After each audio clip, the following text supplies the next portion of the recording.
Ok, alors voici ici un petit exercice de calcul littéral. C'est un exercice qui est issu du manuel de seconde.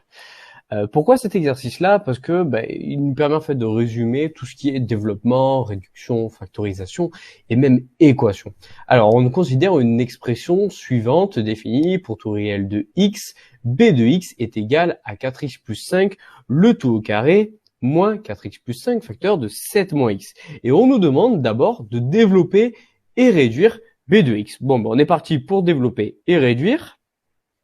Donc on a notre calcul qu'on va réécrire d'abord, hein, d'accord, avec une petite identité remarquable. Je sais pas si tu l'as repéré là dès le début.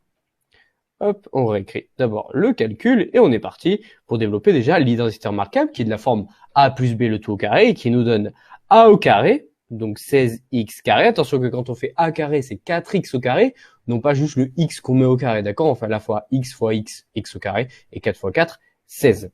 Plus 2ab, donc a fois b déjà ça fait 4x fois 5, ce qui fait 20x, fois 2, ce qui fait 40x, plus b carré qui fait 25, moins, et alors là, attention, quand on a un moins devant des parenthèses comme ça va nous amener à changer les signes de la parenthèse. Donc là, ce que je te conseille, c'est que tu te mets des crochets, d'accord, et tu commences à développer en faisant une double distributivité classique. Donc 4x fois 7, ça nous fait 28x. 4x fois moins x, ça fait moins 4x carré. 5 fois 7, ça fait 35. Et 5 fois moins x, ce qui fait moins 5x. On referme nos crochets.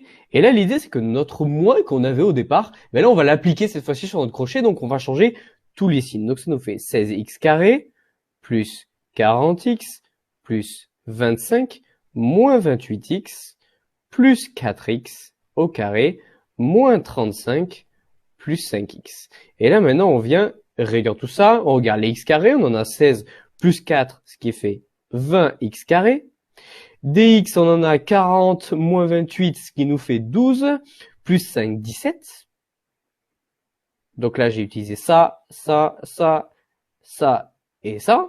Et il nous reste 25 moins 35, ce qui nous fait moins 10. On a développé et réduit. Et là, ce que tu devrais voir, en fait, c'est que ça correspond à la fonction qu'on nous donne dans la question 3. D'accord? Quand tu as ce type d'exercice-là, où on va avoir un ensemble de questions en fait qui vont se suivre, dont la réponse de la première va te servir à la deuxième, et ainsi de suite.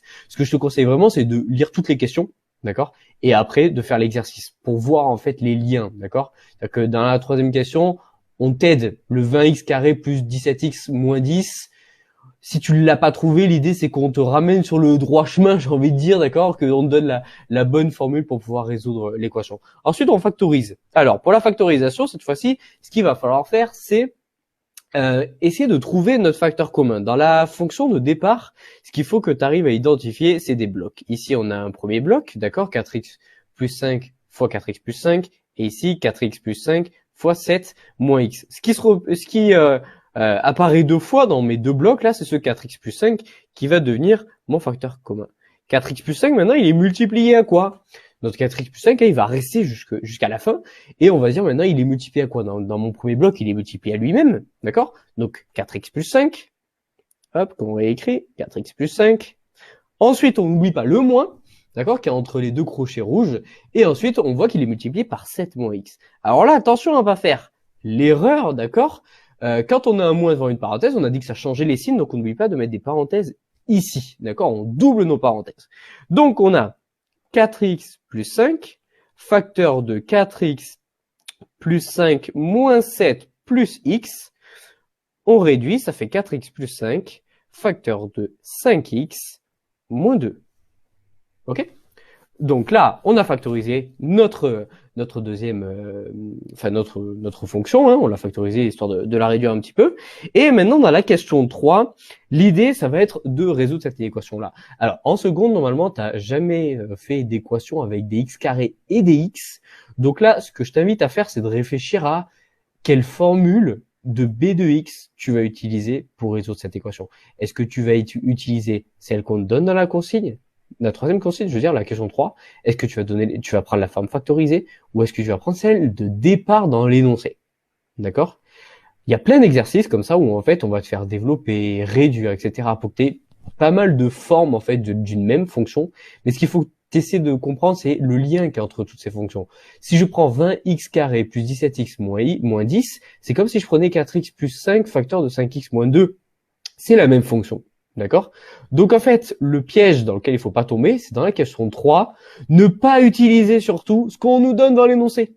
D'accord? C'est rare qu'on ait à ne pas l'utiliser, mais attention, là l'idée c'est que vous fassiez juste un petit lien entre toutes les questions et que tu sois capable de prendre le 4x plus 5 facteur de 5x moins 2, là ce qu'on a trouvé, mince, que je voulais pas barrer, qu'on a trouvé ici dans la deuxième question et qu'on va réutiliser dans la troisième question. Donc on peut réécrire 4x plus 5 facteur de 5x moins 2. Et là, comment on résout une équation comme ça? Tout simplement, hein, on fait d'un côté 4x plus 5 est égal à 0, et de l'autre côté, 5x moins 2 est égal à 0, parce que c'est un produit. Et donc à partir du moment où on va annuler, c'est-à-dire on va faire un produit, une parenthèse est égal à 0, ben 0 fois n'importe quoi, ça fera 0. Donc on a à la fois 4x plus 5 est égal à 0, ou 5x moins 2 est égal à 0. Bon, équation classique, tu sais faire, je te laisse la réduire, trouver la valeur de x, et voilà, tu auras terminé l'exercice. C'est pas plus bête que ça.